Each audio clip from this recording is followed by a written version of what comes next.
How's it going, steppers? Welcome to the third review of the steps to invest £200 portfolio per month towards £100,000, eventually to £400,000. So in this journey, every month I'm investing £200 using Trading 212, and I'm showing you the decisions that I make and also the changes that I do to the portfolio.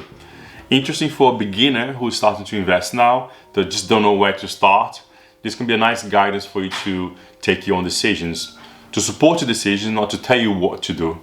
So let's dive into the portfolio and let's see how it's looking. So in the previous video, what I did is that I wasn't sure where I was going to invest because the market is a little bit funny, a lot of ups and downs lately due to the pandemic, due to lots of money being printed out by the government. Quantitative easing is called, when the governments print out a lot of money. Due to all these events, there's a lot of uncertainty in the market. And due to uncertainty in the market, I feel a little bit unsafe to continue to invest in stocks, especially growth stocks. Growth stocks are the likes of Facebook, Apple. Growth stocks are the ones that are very technological, very techy, that don't really have tangible assets. Like McDonald's, you know, they have a shop, they have shops all over, restaurants all over the world, and they sell the burger, there's a profit on the burger.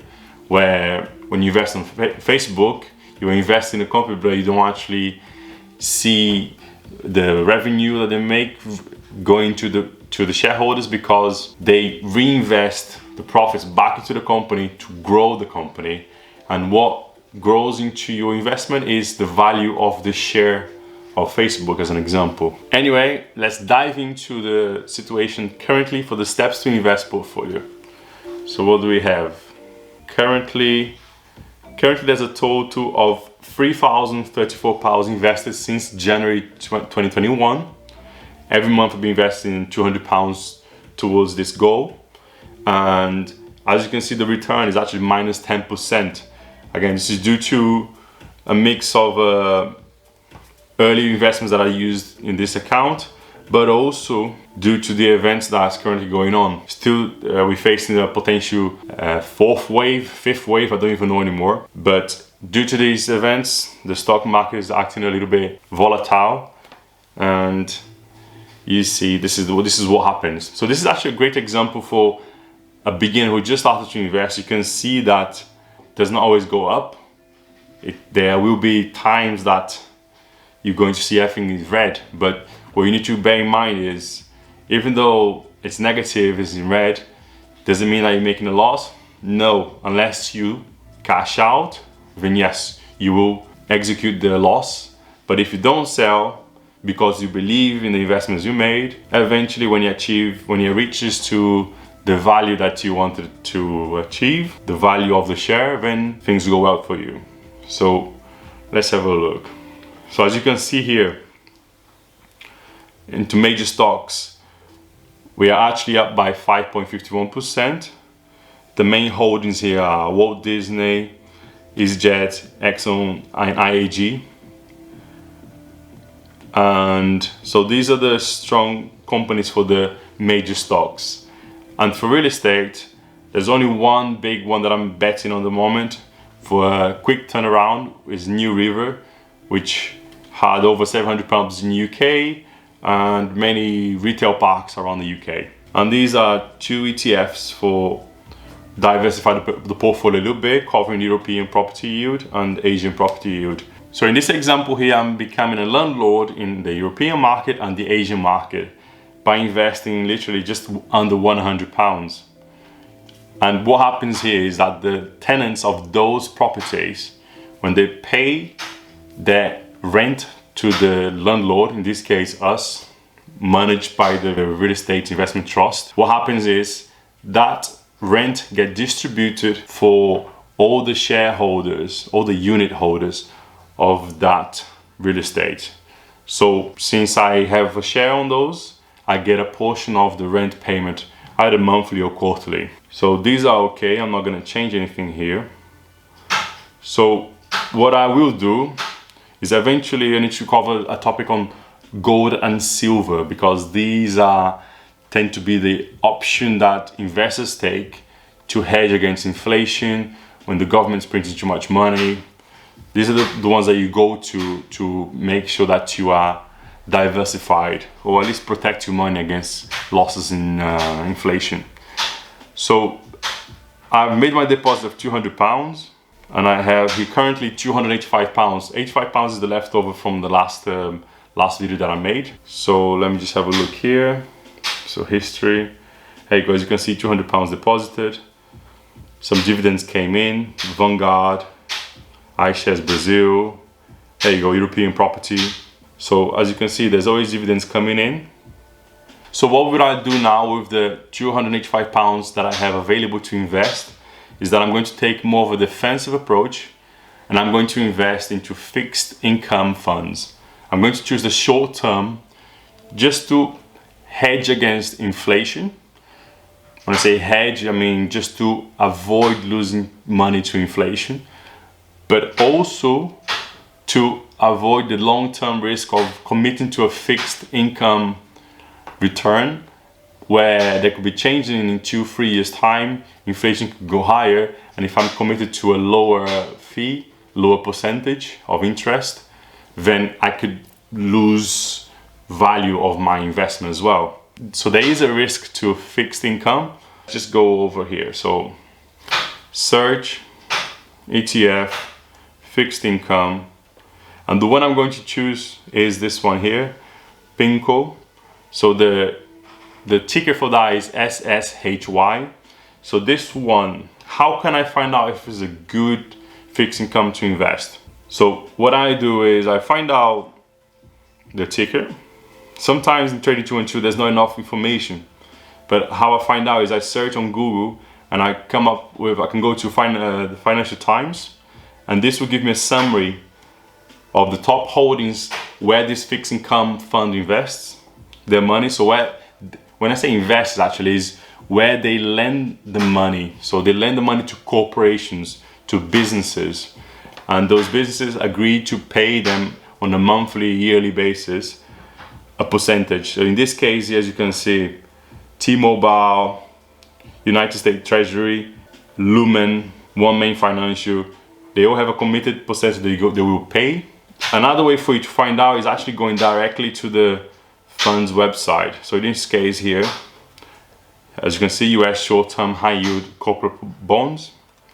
In here you have a nice information summarized for you, and it tells you what was the average yield of that. So in this case, what was the average return? It's been about 5.57%. This already beats inflation. If inflation is currently at 3%, this is almost double what the inflation is.